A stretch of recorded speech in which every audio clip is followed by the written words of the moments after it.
Em um estado totalitário, não há necessidade de importar-se com o que as pessoas pensam, uma vez que o governo pode controlar esses pensamentos através da força de seus cacetetes.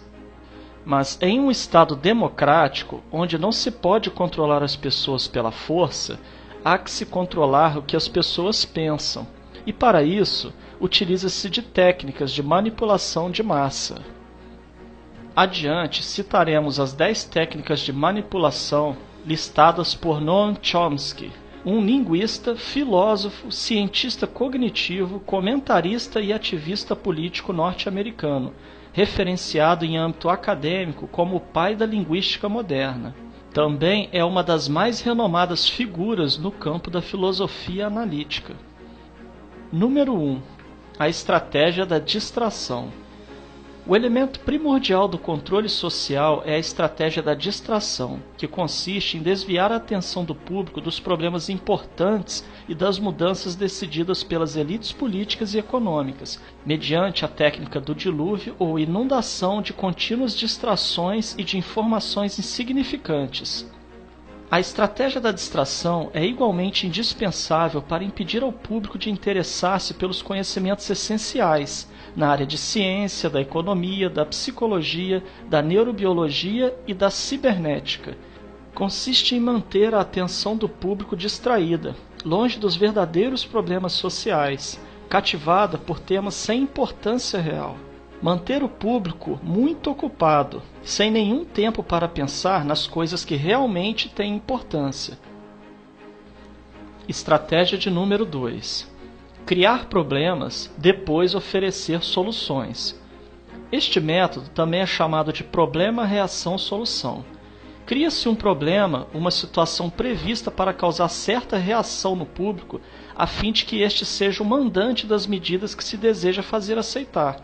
Por exemplo, deixar que se desenvolva ou se intensifique a violência urbana, ou organizar atentados sangrentos, a fim de que o público seja o mandante de leis de segurança e políticas em prejuízo da liberdade.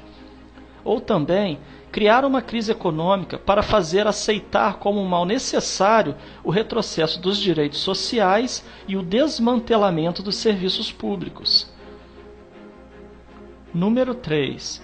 A estratégia da gradação. Para fazer com que se aceite uma medida inaceitável, basta aplicá-la gradativamente, a conta-gotas, por anos consecutivos. É dessa maneira que condições socioeconômicas radicalmente novas, como o neoliberalismo, foram impostas durante as décadas de 80 e 90.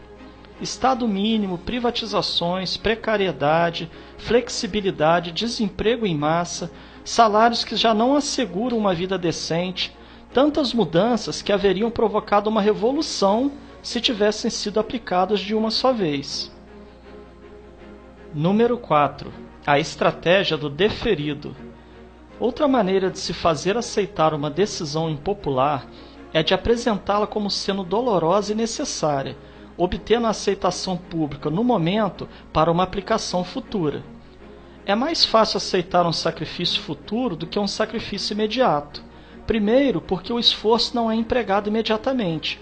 Em seguida, porque o público, a massa, tem sempre a tendência a esperar ingenuamente que tudo irá melhorar amanhã e que o sacrifício exigido poderá ser evitado. Isto dá mais tempo ao público para acostumar-se com a ideia de mudança e de aceitá-la com resignação quando é chegado o momento. Estratégia número 5. Dirigir-se ao público como crianças de baixa idade. A maioria da publicidade dirigida ao grande público utiliza discurso, argumentos, personagens e entonações particularmente infantis, muitas vezes próximos à debilidade, como se o espectador fosse um menino de baixa idade ou um deficiente mental. Quanto mais se deseja enganar ao espectador, mais se tende a adotar um tom infantilizante. Por quê? Se você se dirige a uma pessoa como se ela tivesse a idade de 12 anos ou menos, então, em razão da sugestionabilidade, ela tenderá, com certa probabilidade, a uma resposta ou reação também desprovida de um sentido crítico, como a de uma pessoa de 12 anos ou menos de idade. Estratégia número 6. Utilizar o aspecto emocional muito mais do que a reflexão.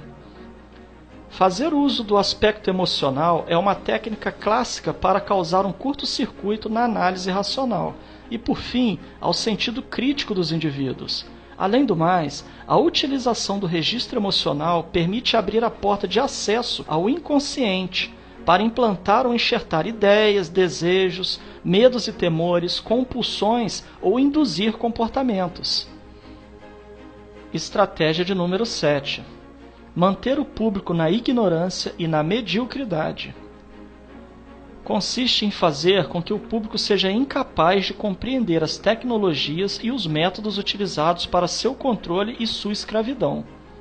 A qualidade da educação dada às classes sociais inferiores deve ser a mais pobre e medíocre possível, de forma que a distância da ignorância que paira entre as classes sociais inferiores e as classes sociais superiores seja e permaneça impossível para o alcance das classes inferiores.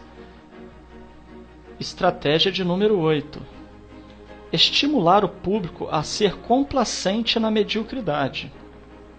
Consiste em promover o público a achar que é moda o fato de ser estúpido, vulgar e inculto.